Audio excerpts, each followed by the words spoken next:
Hello, Bill Shaka here. Welcome to another edition of the 5-Minute Motivator. Ladies and gentlemen, my standard disclaimer, these are one-take wonders.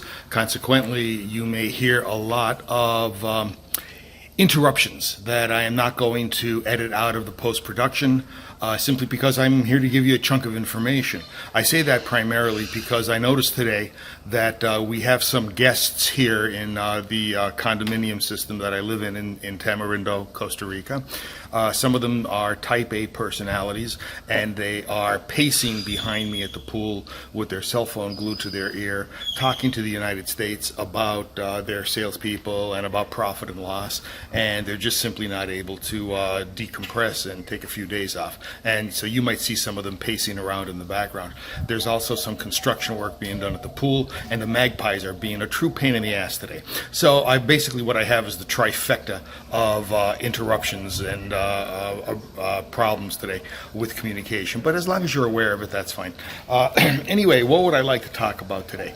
The two sides of imagination is the title of this. You know, folks, there are certain words that that have certain connotations attached to them, and those connotations may not be completely correct. Give you an example. When you think of the word exploit, it generally has a negative connotation attached to it, right? I mean, you don't want to exploit anybody. But in an economic sense, you really do. The word exploit in the vernacular of economics means to take a resource and make it as efficient as possible, to extract all the efficiency out of it. So if I was going to exploit you from an economic perspective, it would be good. It means I'm making you better. But the word exploit, when you think of child exploitation and other factors of it, it tends to have a negative connotation attached to it. Whereas the word imagination tends to be positive. When you think of imagination, you think of people like Steve Jobs, right? And the imagination making his ding in the universe, etc. But imagination can also have a negative connotation attached to it. Hey, were you ever home alone and after a horror movie, every single noise and creak was magnified? After you watched Jurassic Park for the first time, how many of you are convinced that a velociraptor lived in your basement? See, these are the negative connotations of imagination. What I'm saying to you is this: imagination can run rampant, positively or negatively. Consequently, we can build these castles in the air. If I can use an old psychological term describing neurosis, we can build these castles in the air using our imagination. But we can also build ladders and stairways to those castles if we decide to do so. So, I want you to think about this for today. Think about when your imagination is doing its thing.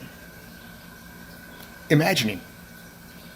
But I'd like you to think about what, if you had to put a tag on the output of that imagination process, is it positive or negative? Is it good or is it bad? And as you go through that process, tagging those particular items, think about how you feel during that tagging process. Okay, if you do that, if you spend a few minutes a day when you're imagining to be aware of the imagination and think about whether it's positive or negative imagination and how you feel about it, at this point, I want you to be aware of something. You are in total control of how much you feed that image. Okay, you are in total control. Thus, if there is an image that you have that you've tagged as negative and it's making you feel bad, stop it. You have the ability to do that. Now, if you honestly think logically that feeling bad is going to change the situation, then continue to feel bad. But I don't think that's the case. Normally, in general, you can't feel bad enough to make something change, to feel better. You need to think your way through the process. That's the logic of it. Okay, 5 minutes is almost up. Here's the goal of what I am asking you to do today. Concentrate on what you are imagining. put a tag on it as if it's positive or negative.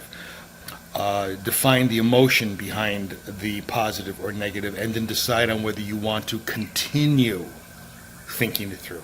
If you do that, I have a feeling what's going to happen is your imagination is going to be transformed. This is Bill Shaka thanking you for attending another edition of the 5 Minute Motivator. Looking forward to seeing you again on the other side. Bye-bye.